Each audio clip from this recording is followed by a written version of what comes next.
In an ever-evolving digital landscape, for your business to thrive, you must adapt or die. Welcome to Marketing in the Age of AI, the podcast helping you harness the power of AI and marketing tools to revitalize and grow your business. And now here's your host, marketing expert and author of Authentic Marketing in the Age of AI, Emmanuel Rose.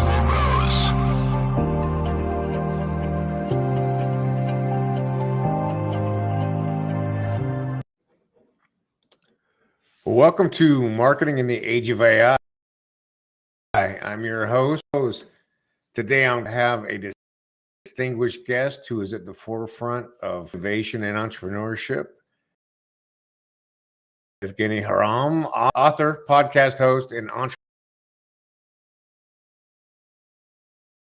Experience in the tech industry, revolution in cybersecurity, and even bringing some emotional intelligence into that. So let's dive into the conversation with Evgeniy and explore the intersection of AI marketing and cybersecurity. Welcome to the show.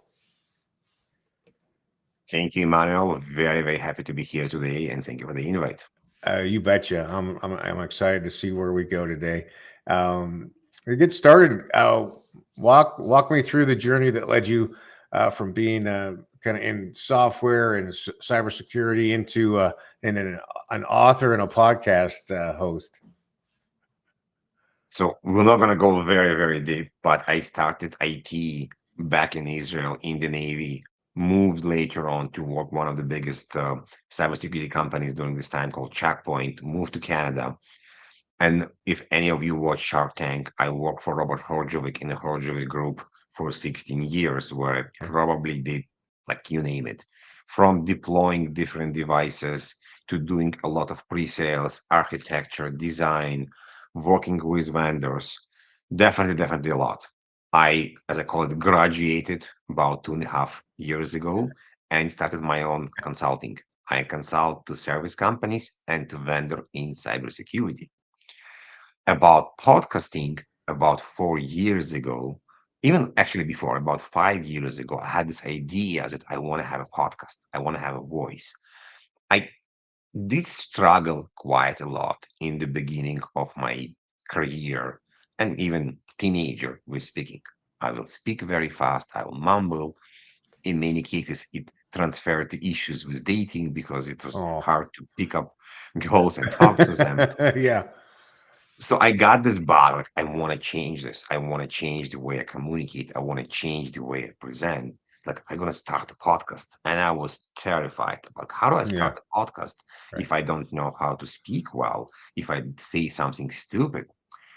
So I listened to, I don't remember the name of the gentleman, but he basically is saying, if you want to start a podcast and you don't want to start a professional podcast, start something that you know really well. I like extreme sports. I Right. like many different sports. So I started a podcast literally for myself in Russian to talk about snowboarding, scuba diving, mountain biking. I did about 5, 6 episodes talking to myself, learning the tools. Like, okay, I can do it. Okay, it's not so scary. There's learning curve. And this was parachute me to start the podcast about cybersecurity.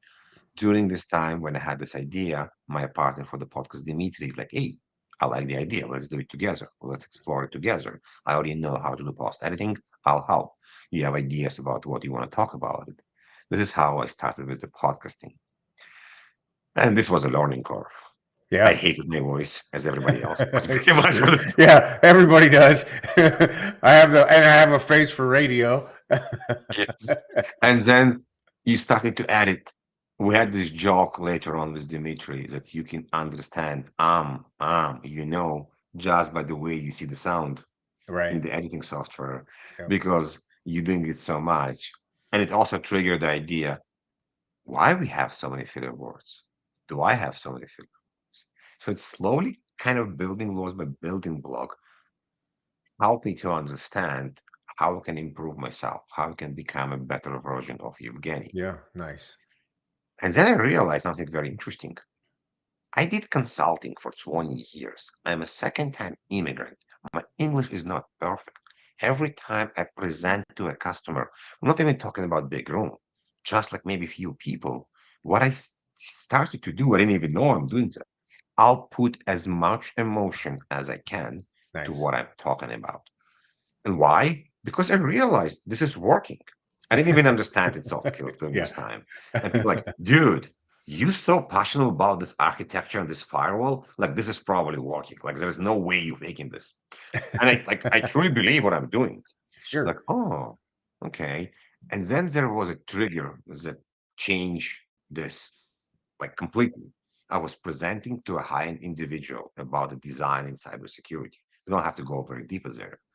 And he told me, Evgeny, why do I need an antivirus? I'm like, what do you mean? He's like, explain to me in the business terms, why do we need to deploy and spend $500,000 in our company for an antivirus? I can use this money to do XYZ. But he's Yeah. like, oh, okay, I'm not talking the same language. I need to talk a different language. It Right. was a polite, like back me to who I am as a technologist. And like, I want you to go home, come back tomorrow, and talk to me in my language. And like, okay, thank you for the lesson. Yeah. So change it changed the communication and all these building blocks communication talking on somebody else's language doing the metaphors to explain to someone technical terms, and it doesn't have to be cyber, this could be anything else you're Sure. trying to explain as a technologist, as a marketer, that we really need to talk on their terms. And the last kind of pin was the work remotely. Like Yeah. you and me talking right now, you don't really see Evgeny. You only see part of Evgeny. So if I have something in my hand and I'm going left and right, you're like, is Evgeny writing notes or Evgeny eating spaghetti? Like what gives? Because we don't really see it. Right. Yeah. Well, so you have a couple of key experiences that that both internal in your own mind, and then external with clients that kind of triggered how soft skills are important. And then you took that and you have rolled that up into a book for other people. Yes. And it was also a self experience because I don't like writing. I Okay. don't like writing. Yeah. But in one point, I realized that one of the ways to improve ourselves is actually do something we don't like to do. Yeah. Like, what if I write a book? Yes, I'm gonna have an editor. He's gonna help me or she to understand what's happening because I know I'm not very good in that. So it was a very interesting self-discipline to do it. As many, many nights and weekends to understand what I want to write. So I'm grateful to myself to accomplish this. And guess what? Bonus. Apparently, my dad is on like cloud nine. You know, the moment I Oh. released the book, like this was basically, well, I think we need to add as a son, what is it, like grow a tree, build a house, as a son, we need to add write a book, Write because a my book. dad, Yeah. yes, my dad and my parents, like extremely on level nine. Oh, that's awesome. We'll break out just the kind of the top concepts from the book so that we can understand a little bit more about the mind of Evgeny. So a couple of things, because we are so, in a way, having lack of focus right now because we're talking over Zooms, to Google Meets, Teams. Yeah. We really have seconds, less than minutes to connect to each other. And if we don't spend the time to find how we connect to Emmanuel, how to connect to Evgeny, we may lose the person. Now, if we're doing an call about understand who you are, then I think it's fine. And in many cases, it's actually fun not to know about the other person because we want to explore and learn. It's almost like dating if you think about that. You can do all your research before, or you can Yep. jump cold turkey and learn, depending what you want to do. But if you're doing sales, for example, you do want to understand and how to connect. And it's not like a framework, do XYZ and you'll get it. It's Right. more about I have this many different tools and I can involve any of the tools when I need it. So this could be hooks, this could be reverse hooks, this could be my research on the internet without being a creep. This could be the way I ask you questions. Do you like color? What, like, let's give an example. What color do you like? I like blue. Blue. How does this question help? didn't help at all. But if I ask Emmanuel, can you describe your favorite color and why? And why? Yeah, right. Sure. Now, as a doesn't matter if you're marketing, if you're sales, if you're a car salesperson, now I can understand why. Do you like blue as a color for the car outside or maybe inside? Okay, weird to have a blue seats, but still as an idea. Yeah. Um, so there's different ways. So part of the book is okay, how do we actually get to the point when we connect to the other person? Then how we maintain the relationship to make sure it's going, and what is the tools that are helping us to do this? Because it's just we spoke about research, we talk about questions, but it's also voice. It's also your home setup. Do you use a good camera? Do you have a good lighting? Do you do virtual background or do you do real background? All right. Yeah. I have a green screen behind me that I Yeah. use my virtual background, but Restream doesn't support virtual background, so I didn't use it in this case. So there's like a supporting tools going to help you become more comprehensive and a building block per person. And then it's the last part that definitely interesting for me, because if you're an amazing human being, I think we all amazing human being, but you let's say you're a very good speaker, you know how to run the conversation, but you're afraid. I tell you, Yeah. Emmanuel, tomorrow there's a call with the board of directors. Don't mess up this call. If you Right. mess up the call, we're going to be out of the business. You're going to be afraid. You're going to be human beings. You're going to be scared. Sure. So, can I take this fear and translate it to something else? I have this example of if you see a kitty cat on the street, it's probably fine. If you see a lion on the street and you're not afraid, something's wrong with you. You should be Right. afraid. Yeah. And we do want to have the fear. We want to use the fear and translate the fear to excitement. Because the difference between fear and excitement is fear, I don't know the outcome, excitement, I know the outcome. Yeah. So by understanding part of the problems that every time I need to do something XYZ, I get scared. Oh, okay, now I understand this. This is part of the solution. What can I do with it? Can I transform it to something else? Can I do breathing patterns? Can I do physical exercise to get myself to the flow, to stop being anxious, stop being afraid? And I don't believe that people told me I'm never Yeah. afraid. We all scared. We all not sure. We all got triggered. Jump on this call right now and do that. Do what? Like I literally spend 4 minutes in the washroom every time I need publicly to present Sure. to just do breathing exercise to calm myself down and get into the flow. Yep. So this is the last part. And related to fear is the idea of being present. What Mm. if you wake up with the headache every morning? What if you, in the end of the day, can barrely survive and you really not mentally there? So if we cannot be present, if you don't take care of our body, if you don't take care of our mind, then we're not able to do the hard work we need to do. Yeah. It was a long answer, but I No, think that's it's good. important. I like that, and I think you really have a lot of dimensions in there, and so where do you recommend that? Let's say who's a salesperson with just a little bit of experience. Where do they begin? How do they get started? There's sales frameworks. I don't want to touch. There's other professionals that will teach you the sales framework and all this Yeah. amazing methodology. Right. What I want you to start is analyze yourself about how do you connect to people, what you like and what you don't like to do. What you don't like to do is maybe the parts you need to start learning. This is one important part. Also, understand your curiosity, how it's Mhm. dialed in. Do you Yeah. curious about stuff, or you're like, nah, I'm good. Just tell me what to do. Because if you don't have the curiosity, you will not able to learn other things. The other part that it's kind of,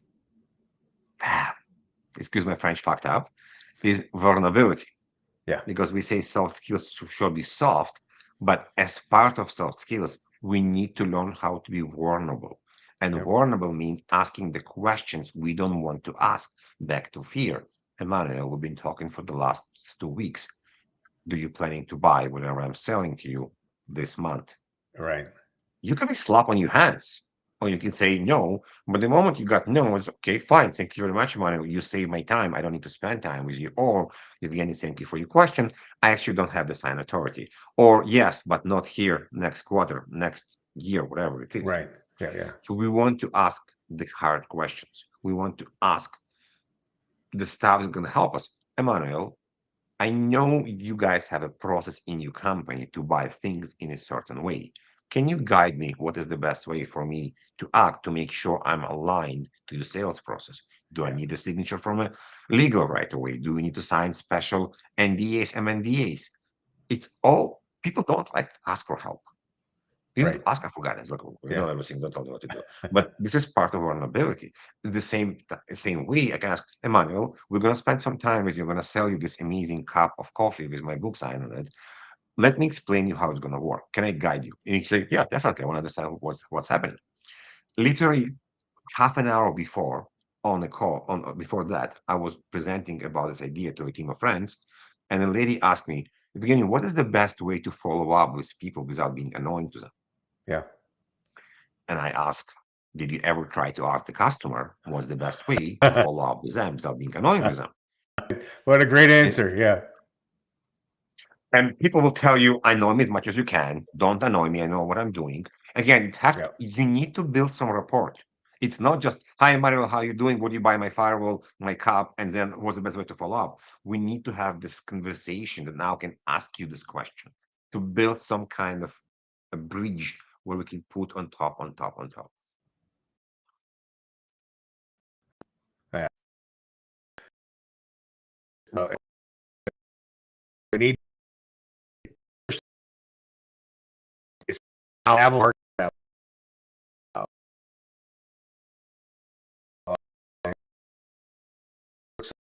so I'm going to hang tight here. Lost you a bit. I think it's my internet is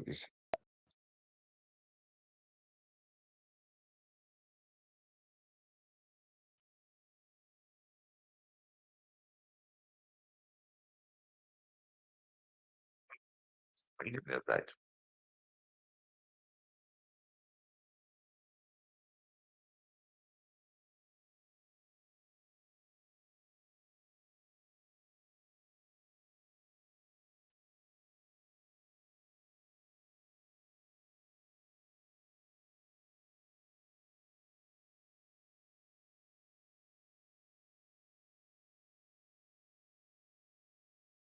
Oh, All right. There we go. That's yeah. okay. Well, I'm not sure if it's me or you. Yeah. yeah, that's okay. We're back here. Getting at was with the avalanche of material that we're getting now because of the AI and because people are in this fray building these relationships like you're describing, I think is really the superpower for those of us who are paying attention in both small and medium sized businesses. What do you think about that? So AI is there to help. I like AI, don't get me wrong. I think AI is serving a lot of information. So, for example, if I jump on a call and trying to tell you who is Evgeny and what my company does, there's Right. a good chance that I hope you went on ChatGPT, put Evgeny, and it gave you who the hell is Evgeny in 1 second. So, Yeah. there's a lot of usage of AI. But we need to understand where do we use AI and where we don't use AI. AI, at least right now, and I don't know what's going to happen, don't have the soft skills, don't have the communication. Right. If I ask AI, how you doing, how you doing, how you doing, it will ask me, good, good, good, how are you, how are you? If I ask Emmanuel, how you doing, how you doing, how you doing, you're going to punch me in the face on the fifth time. It's like, again, what's wrong with you? Why are you asking the same question every time? So we need to understand the usage of this. Where I think the bad examples of using AI is all this completely automated. So let's do this. If I do an automated question, reach out on LinkedIn, okay, let's understand. We may all want to save time. We want to understand if, but first of all, did you test how it's working? Did you Right. test it's actually not gonna get to me? Hi, first name, last name, how you doing? I found Exactly. your profile very interested. We can help your business. Like test what you do. Okay, you know what? I cannot say I have a problem with automated messages. Let's review with automation and AI. But if your follow-ups are automated as well,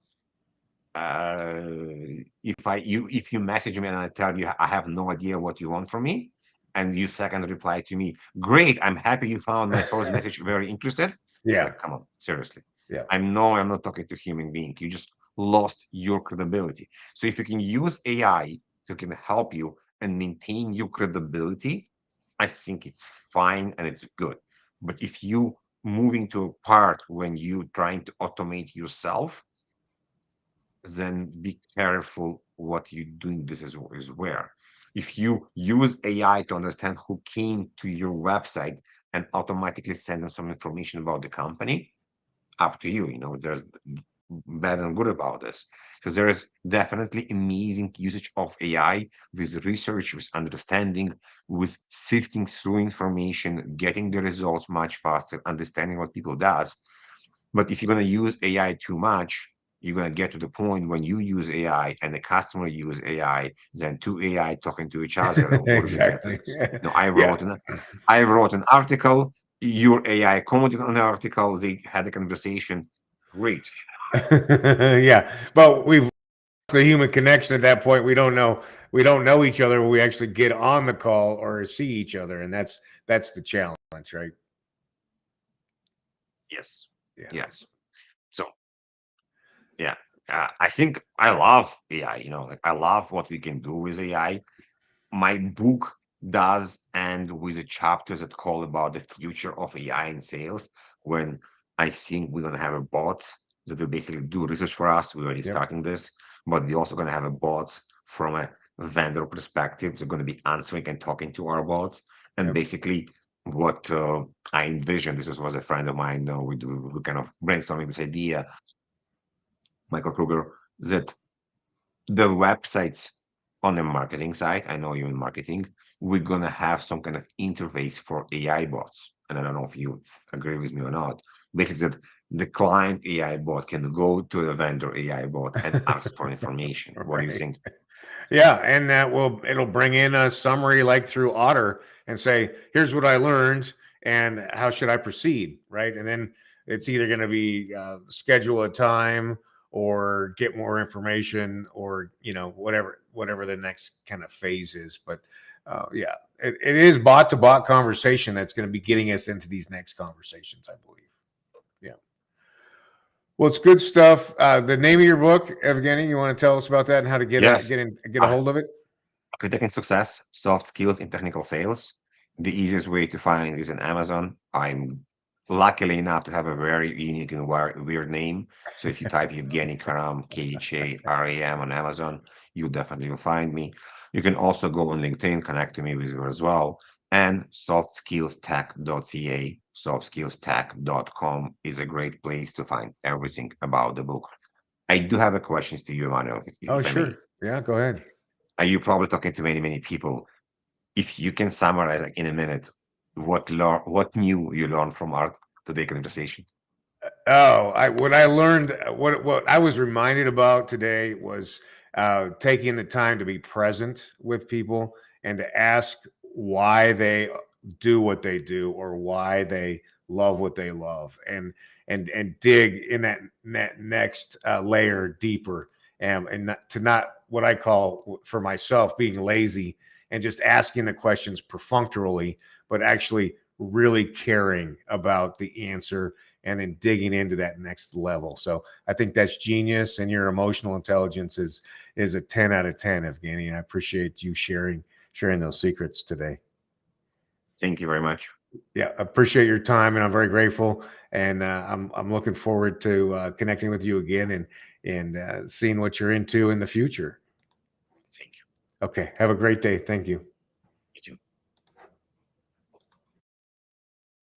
Thanks for listening to Marketing in the Age of AI.